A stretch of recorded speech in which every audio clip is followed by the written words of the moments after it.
Isang mapagpalang araw na naman mga katusok at mga kabulaklak. Ito, meron na naman akong ginawang bouquet at ang order ng customer ay all white.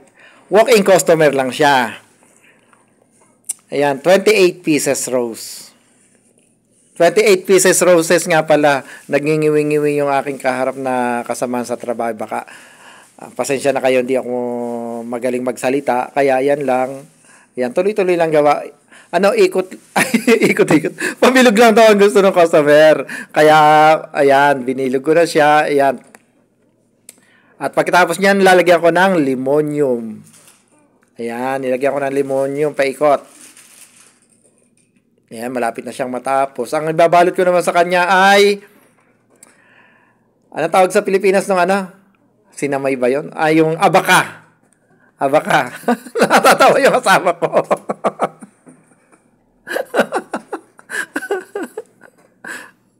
Natatawa siya. Ito, sasama ko sa susunod na video.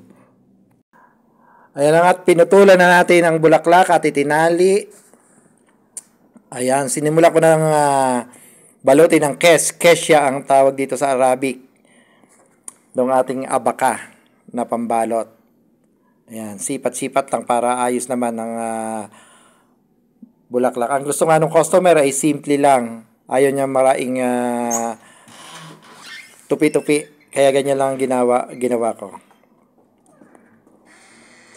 At yan daw ay regalo niya sa kanyang asawa na galing sa bakasyon. Sasalubungin niya sa airport.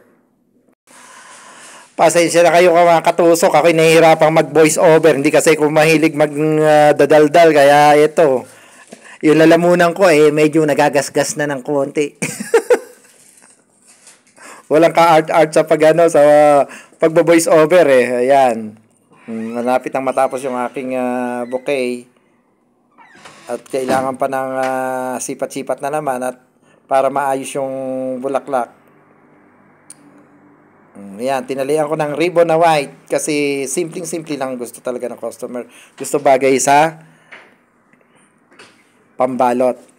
Ayan na nga mga katusok, tapos na.